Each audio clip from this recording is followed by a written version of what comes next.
حضور نبی پاک صلی اللہ علیہ وسلم کی سیرت طیبہ کے حوالے سے اگر ہم غور کریں تو بہت سارے ایسے پہلو ہیں جن میں آج ہماری سب کی کمزوری موجود ہے۔ نبی پاک صلی اللہ علیہ وسلم مدینہ طیبہ تشریف لائے ہیں، جو پہلی باتیں آپ نے ارشاد فرمائی ہیں وہ یہ ہیں، آپ نے فرمایا اطعموا الطعام، لوگوں کو کھانا کھلاؤ، لوگوں کو کھانا کھلاؤ۔ یہ آپ نے فرمایا لوگوں کو کھانا کھلانا، یہ حضور نبی پاک صلی اللہ علیہ وسلم کا پسندیدہ مشغلہ تھا۔ صحابہ کرام کو بھی اس کی ترغیب تھی کہ بھئی جتنے لوگوں کو کھانا کھلاؤ گے اس سے اتنی ہی محبت بڑھے گی۔ یہ آپ کی سیرت طیبہ ہے۔ اب کتنا ہی بڑے سے بڑا آپ کا مخالف کیوں نہ ہو، آپ ایک مرتبہ اس کو چائے پلا دو، اس کے بعد مجال ہے کبھی آپ کے خلاف کبھی بات کر جائے۔ دیکھنے کو ارشاد چند الفاظ ہیں، اطعموا الطعام، لوگوں کو کھانا کھلاؤ، جس کی آپ نے ایک مرتبہ دعوت کر دی، دعوت چھوڑو ایک مرتبہ چائے پلا دی، وہ دوبارہ زندگی میں کبھی آپ کی مخالفت نہیں کرے گا۔ تو آپ مجھے بتائیں کہ نبی پاک صلی اللہ علیہ وسلم کی اگر اس سیرت طیبہ پر ہم عمل کریں گے، بھئی لوگوں کو کھانا کھلائیں گے، کتنی زیادہ محبتیں بڑھیں گی۔ آج جس معاشرے سے ہم گزر رہے ہیں اور حالات سے گزر رہے ہیں، جس معاشرے میں رہتے ہیں، آپس کے اندر نفرتوں کے اس قدر بازار گرم ہیں کہ اللہ معاف فرمائے، زبان سے بیان کرنے کے قابل نہیں جو حالات ہیں۔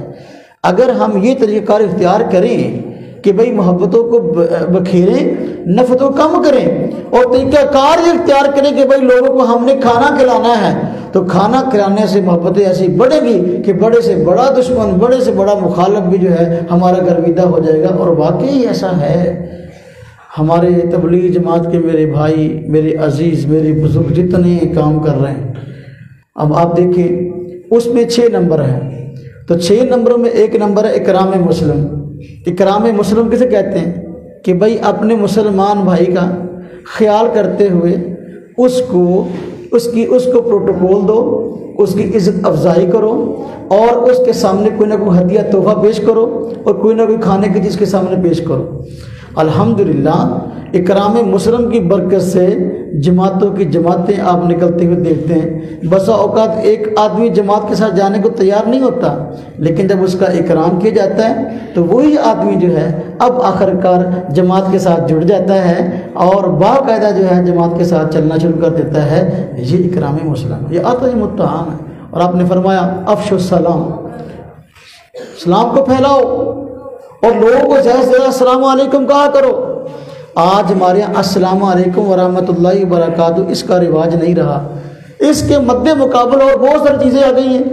بہت سارے لوگ مصافحہ کرتے ہیں اور السلام علیکم نہیں کہتے، کیا کہتے ہیں؟ کیا حال ہے؟